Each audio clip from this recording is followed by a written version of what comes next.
नमस्कार, आपके साथ मैं हूं सुमेरा खान। सत्ता के सभी न्यूज मित्रों का स्वागत है। आज भी हम आपके लिए सत्ता का अयोध्या एडिशन लेकर आए हैं। सबसे पहले सत्ते पे सत्ता जान लेते हैं, यानी 7 खबरें और दिलचस्प जानकारियां एक साथ। आज हम सबसे पहले आपको दिखाएंगे कैसे गर्भगृह के अंदर रामलला की मूर्ति को स्थापित कर दिया गया है। 5 घंटे विशेष अनुष्ठान हुआ है। प्राण प्रतिष्ठा की भव्य तैयारियों की एक एक तस्वीर आज आप सत्ता में देखेंगे। एक शुभ समाचार ये भी कि राम मंदिर पर आज पीएम ने डाक टिकट जारी किया है। इस पर भी सत्ता की राममयी कुंजी हम खोलेंगे। दूसरी बड़ी खबर ये कि 22 जनवरी को प्राण प्रतिष्ठा के दिन भारत के सभी केंद्रीय संस्थान यानी केंद्र सरकार के दफ्तरों, स्कूलों और कॉलेजों में आधे दिन की छुट्टी होगी। इसे लेकर सरकार की ओर से नोटिफिकेशन भी जारी कर दिया गया है। लेकिन सत्ता में राम मंदिर के अलावा कुछ और भी खबरें हैं जिन्हें जानना जरूरी है। ग्रामीण भारत के बच्चे पढ़ाई में कच्चे हैं। इस पर annual status of education report आई है, जिसमें बताया गया है कि 25% बच्चे क्षेत्रीय भाषा में दूसरी कक्षा की किताब नहीं पढ़ पाते। इसमें कई चिंताजनक बातें हैं जो आज हम आपको बताएंगे। फिर अरविंद केजरीवाल की बात करेंगे, जिन्हें आज ईडी के सामने हाजिर होना था। बहरहाल केजरीवाल ने तो नहीं पहुंचे, लेकिन ईडी तक उनका जवाब पहुंच गया है। इसमें केजरीवाल ने क्या क्या लिखा है, ये काफी दिलचस्प है। इस पर सत्ता की राजनीतिक कुंजी भी तैयार है। आज राहुल गांधी की भारत जोड़ो न्याय यात्रा नागालैंड से असम पहुंच गई, जहां शिवसागर जिले में उन्होंने एक रैली की और असम की सरकार को देश की सबसे भ्रष्ट सरकार बताया। राहुल गांधी ने यह भी कहा कि बीजेपी देश में नफरत फैलाने के साथ जनता का पैसा लूट रही है। आज सत्ता में एक विस्फोटक कुंजी ईरान और पाकिस्तान पर भी है, जो कभी कट्टर दोस्त हुआ करते थे लेकिन आज जानी दुश्मन बन गए हैं। पाकिस्तान ने 24 घंटे में ईरान से बदला लिया है और उस पर एयर स्ट्राइक की है। इस खबर में भी बहुत आन है। और अब अरब सागर में यमन के पास फिर से एक जहाज पर ड्रोन अटैक हुआ है। इस शिप पर 22 क्रू मेंबर सवार थे, जिसमें 9 भारतीय हैं। ड्रोन अटैक की सूचना मिलते ही नेवी ने वॉरशिप INS विशाखापट्टनम को मदद के लिए रवाना किया है। सत्ता में सबसे पहले आपको रामनगरी अयोध्या लेकिन लिए चलते हैं, जहां दिव्य मंदिर की भव्य तैयारी चल रही है। सत्ता के सभी न्यूज मित्रों को अयोध्या से हम हर तस्वीर दिखाएंगे, हर अपडेट भी हम पहुंचा रहे हैं। आज की बात करें तो पहले आपको राम मंदिर पर 2 शुभ समाचार दे देते हैं। पहला शुभ समाचार यह है कि अयोध्या में गर्भगृह में रामलला विराज चुके हैं। 5 घंटों की विशेष पूजा के बाद आज मूर्ति स्थापित की गई। 5 घंटे तक विशेष अनुष्ठान किया गया। इसके अलावा दूसरा शुभ समाचार यह है कि राम मंदिर पर प्रधानमंत्री मोदी ने विशेष डाक टिकट जारी किया है। इसके जरिए आज हम आपको ये बताएंगे कि कैसे भगवान राम की भक्ति पूरे विश्व में होती है। आज से सिर्फ 4 दिन के बाद प्राण प्रतिष्ठा होनी है। आज वो घड़ी आ गई जिसका इंतजार था। रामलला की विशाल और दिव्य मूर्ति को गर्भगृह में स्थापित किया गया। TV9 भारतवर्ष से खास बातचीत में श्री राम जन्मभूमि तीर्थ क्षेत्र के कोषाध्यक्ष गोविंद गिरी जी ने कहा कि आज पूजा संकल्प के साथ ही भगवान को गर्भगृह में विराजमान कराया गया है, जिसके बाद अब भगवान रामलला का गंधा विकास प्रारंभ हो रहा है। मूर्ति को गंधवास के लिए सुगंधित जल में रखा जाएगा, फिर अनाज, फल और घी में भी रखा जाएगा। इसके बाद 22 जनवरी को प्राण प्रतिष्ठा की जाएगी। उन्होंने ये भी बताया कि शुभ मुहूर्त के हिसाब से आज सबसे पहले दोपहर 1:20 पर संकल्प लिया गया। उसके बाद वैदिक ऋचाओं के साथ पूजा अर्चना शुरू की गई। इसी दौरान भगवान की मूर्ति को गर्भगृह में स्थापित किया गया। गोविंद गिरी जी ने यह भी बताया कि जिस प्रतिमा की अभी तक पूजा हो रही है, उसे 20 जनवरी को गर्भगृह में लाया जाएगा। उसे अचल प्रतिमा के सामने रखा जाएगा।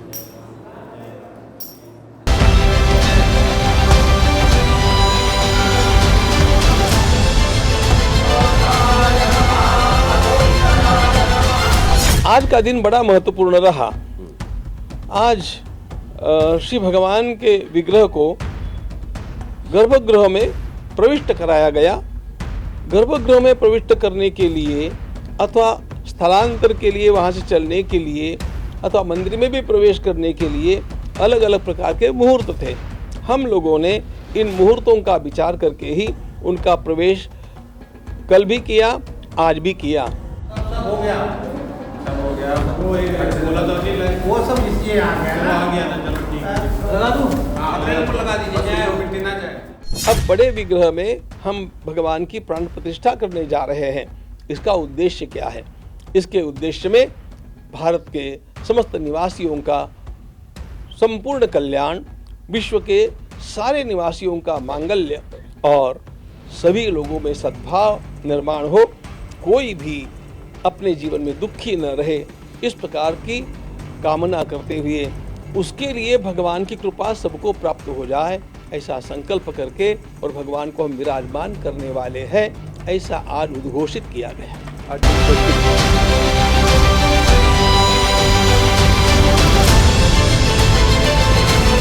अब कल, परसों और रोज पूजा प्रक्रियाएं समान रहेगी। समान का अर्थ यह है कि अनेक मंत्रों का जप होगा, अनेक स्तोत्रों के और वैदिक सूक्तों के पाठ होंगे, अनेक देवताओं की स्थापना होगी, इन देवताओं का विधिवत पूजन होगा, इनकी अर्चना होती रहेगी, अनेक मंत्रों का हवन होगा और ये सब जब यज्ञशाला में चलेगा, उसी समय मंदिर में भगवान के श्री विग्रह के अनेक प्रकार के स्नपन होंगे। स्नपन यानी स्नान, स्नान यानी अभिषेक।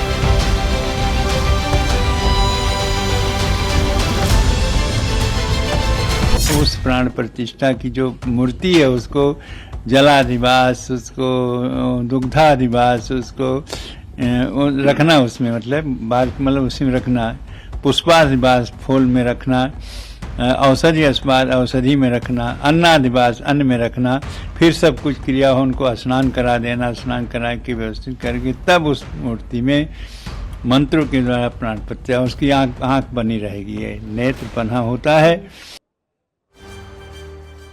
और आइए अब सीधे रुक कर लेते हैं अयोध्या का, वहां मौजूद है राहुल सिन्हा, उनके साथ देखते हैं आगे सत्ता।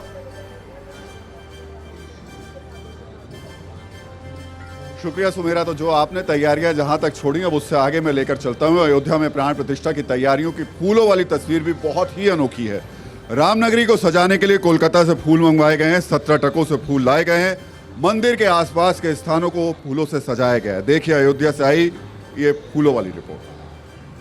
जनवरी को अयोध्या में भगवान रामलला की प्राण प्रतिष्ठा है। अयोध्या नगरी सज रही है और अब सज रही है इस तरह के फूलों से। गेंदा के फूल की मालाओं की देखिए संख्या, ढेर लगे हुए हैं यहाँ पर कि अभी ये 10 ट्रक आया है, 7 ट्रक और आएगा और ये पूरा 22 तारीख से पहले 21 तारीख तक अयोध्या की सड़कों पर इसे पूरे दोनों तरफ, सड़क के दोनों तरफ जिस रास्ते से प्रधानमंत्री नरेंद्र मोदी जाएंगे, इस पूरे रास्ते को इसी तरीके से सजाया जाएगा। फूल के तोरण द्वार बने हुए हैं, जय श्री राम जिस पे लिखा जा रहा है, देखिए उसमें पत्तों का भी कॉम्बिनेशन लगाया गया है, फूल है गेंदा फूल का, और इस तरीके से जय श्री राम के तोरण द्वार अलग अलग गेट पे, अलग अलग सड़कों पे इस तरीके से लगाए जाएंगे। चारों तरफ फूल ही फूल हैं और पूरे अयोध्या शहर को, चूंकि ऐतिहासिक दिन है तो किस तरीके से ये देखिए लोग लगे हुए हैं, सब काम कर रहे हैं। यहाँ पर अगर दिखाऊं आपको कि जो फूल और पत्ती दोनों का कॉम्बिनेशन मिलाकर लड़ी बनाई जा रही है और इस सड़क के दोनों तरफ तोरण द्वार बनाए जाएंगे और साथ ही सड़क के दोनों तरफ जो रास्ता रहेगा बैरिकेडिंग पर, उनको फूलों से सजाया जाएगा और इस तरीके से 22 तारीख को अयोध्या ऐसे फूलों से सजी हुई दिखेगी। तो जैसे जैसे प्राण प्रतिष्ठा का समय नजदीक आ रहा है, राम भक्तों का उत्साह बढ़ता जा रहा है। पूरी अयोध्या नगरी राम भक्ति के रंग में डूबी हुई है। आम लोगों से लेकर साधु संत तक हर कोई भगवान राम की भक्ति में लीन है। आपको अयोध्या के वीणा चौक और हनुमानगढ़ी से एक खास रिपोर्टर रील भी दिखा देते हैं।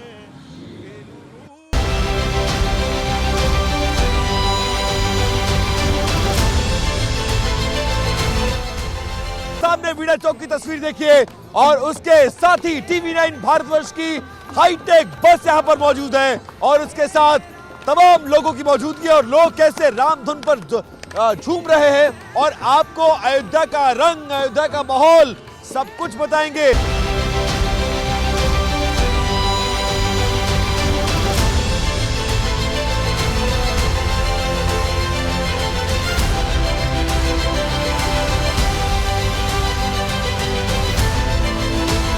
देखिए मेरे रामलला सरकार और इन्हीं सरकार को देखने के लिए ये जो तमाम साधु संत जनता आपको इस वक्त जरा इनके चेहरों को दिखाइए। सुनील, आज अयोध्या में 4 दिन के बाद प्राण प्रतिष्ठित हो गए। ये पूरे विश्व के लिए, सनातन धर्म के लिए ही नहीं, पूरे मानव जाति के लिए, पूरे चाहे किसी धर्म के हो, सबके लिए खुशी का क्षण है और सब आनंदित हैं।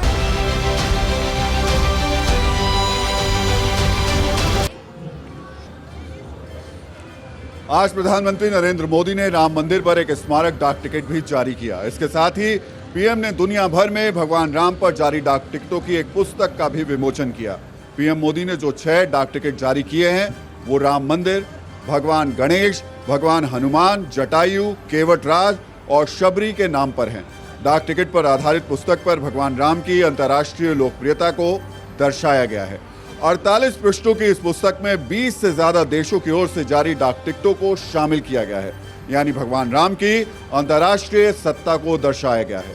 इन देशों में America, New Zealand, Singapore, Canada, Cambodia हैं। इसके अलावा संयुक्त राष्ट्र संगठन की ओर से जारी डाक टिकट को भी इस पुस्तक में जगह दी गई है।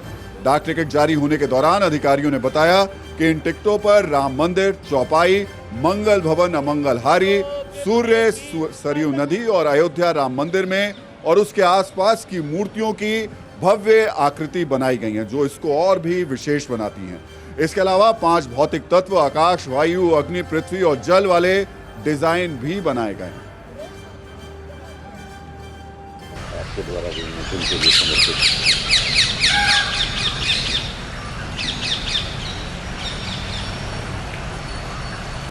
जो 5 तत्व हैं उनका जल, पृथ्वी, पावक, गगन, समीरा। जल के रूप में अनवरत बहती सरयू नदी जो अयोध्या का एक प्रतीक है, और उसके साथ साथ अग्नि के रूप में सूर्य की किरणें और दीपावली के दीपक हैं। पृथ्वी और जो पूरे वातावरण को इसमें पंचतत्व को वो समाहित किया गया है। और इसके मुद्रण में अयोध्या से लाई गई मिट्टी का सम्मिश्रण है, सरयू के जल का है, और चंदन की जो एक सुगंध है वो भी इसमें से ब्लेंड की गई है स्पेशल तरीके से। डाक टिकट जारी करने के बाद पीएम मोदी ने वीडियो संदेश दिया। इसमें बताया कि कैसे भगवान राम के भक्त दुनिया भर में हैं। पीएम ने कहा कि डाक टिकट इतिहास और ऐतिहासिक अवसरों को अगली पीढ़ी तक पहुंचाने का माध्यम भी होता है। आप पीएम मोदी का पूरा वीडियो संदेश सुन लीजिए। श्री राम जन्मभूमि मंदिर को समर्पित 6 विशेष स्मारक डाक टिकट जारी किए गए हैं। विश्व के अलग अलग देशों में प्रभु श्री राम से जुड़े जो डाक टिकट पहले जारी हुए हैं, आज उनका एक एल्बम भी रिलीज हुआ है। पोस्टल स्टैम्प्स विचारों, इतिहास और ऐतिहासिक अवसरों को अगली पीढ़ी तक पहुंचाने का एक माध्यम भी होते हैं।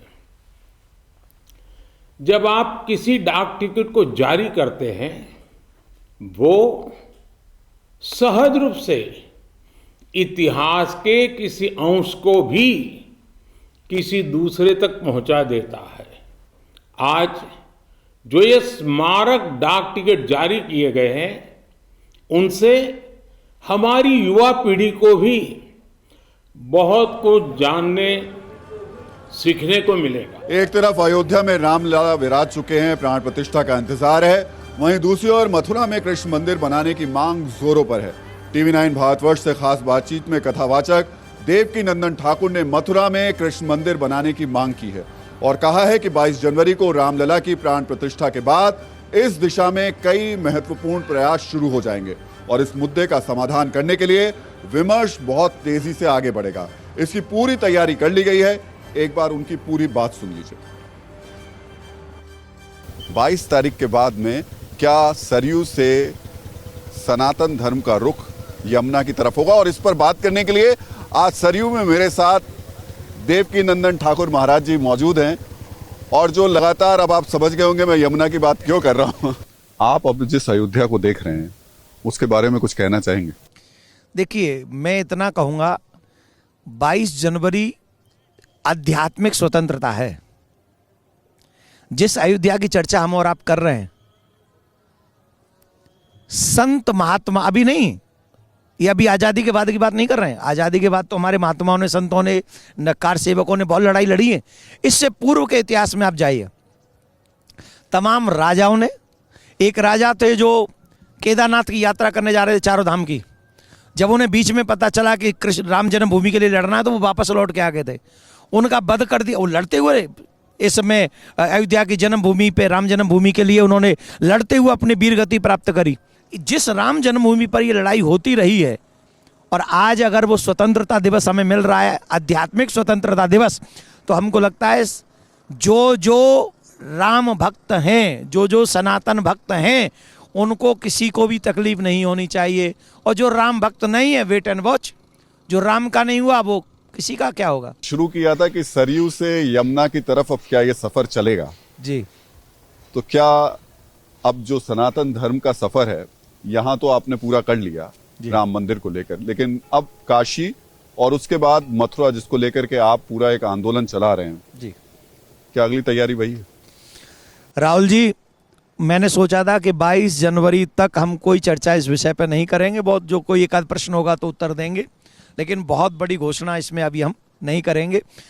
पर आप जैसे पत्रकार को देखकर मैं एक बात दावे से कहता हूं, जब भगवान श्री राम के जन्मभूमि का, राम मंदिर का प्राण प्रतिष्ठा का कार्यक्रम संपन्न होगा 22 जनवरी को, उसके बाद मथुरा कृष्ण जन्मभूमि, जामा मस्जिद की सीढ़ियां, केशव देव जी की मूर्ति, इसके लिए एक बहुत विशाल भव्य दिव्य जन जागृति आयोजन एक ऐसा होगा जहां देश के तमाम सुप्रसिद्ध संत महात्मा कथाकारों को बुलाकर कृष्ण जन्मभूमि और जामा मस्जिद की सीढ़ियों के विषय में पूरे देश को बताया जाएगा।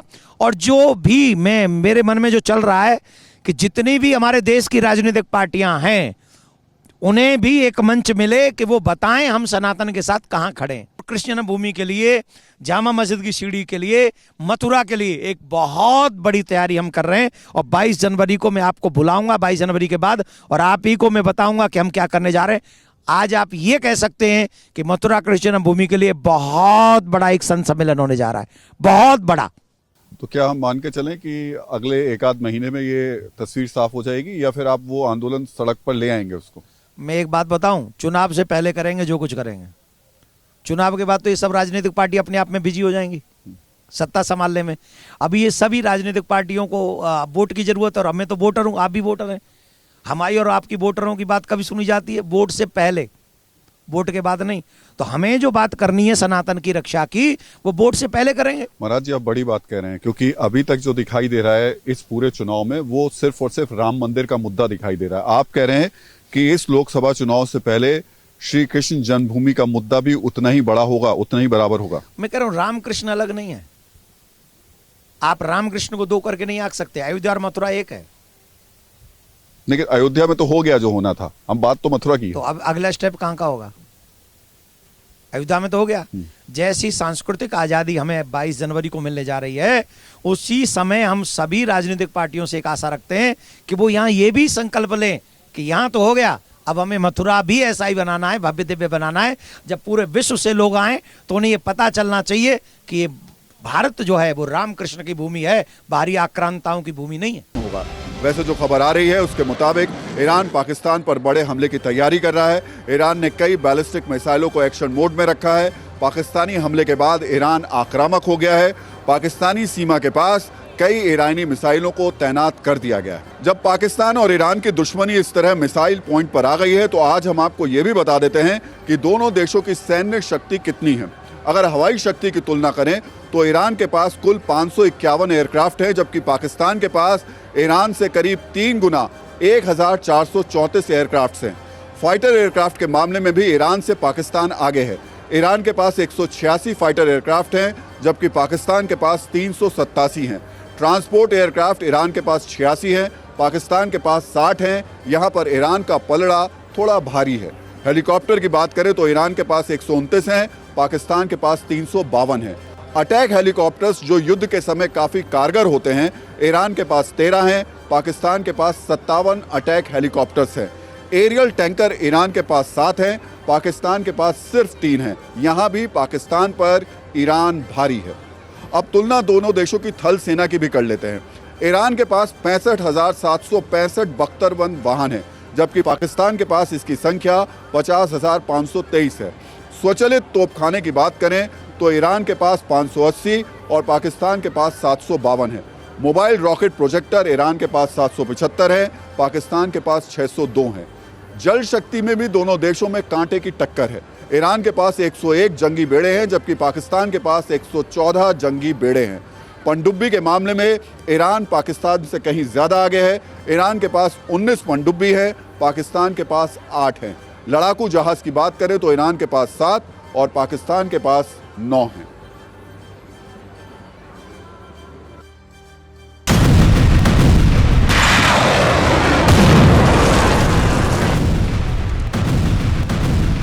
ऐसा लगता है कि जैसे कि ये जानबूझ के पाकिस्तान ने समय छेड़खानी की है ईरान को, ताकि इंगेज कर ले अपने बॉर्डर पे या इस साइड में, ताकि वो एक कोई बड़ा रोल वेस्ट एशिया में न देने पाए।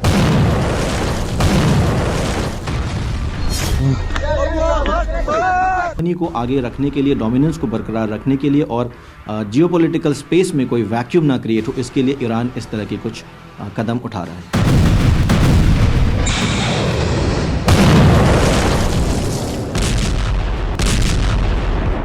जीडीपी की बात करें पर कैपिटा, उसमें ईरान उनसे ज़्यादा है। अगर हम बात करें कि एक डेट जो होता है किसी देश के ऊपर, उसमें पाकिस्तान के ऊपर ज़्यादा डेट है। तो डेफिनेटली ये लड़ाई ज़्यादा दिनों तक पाकिस्तान अगर करना चाहे ईरान से तो शायद सस्टेन नहीं कर पाएगा।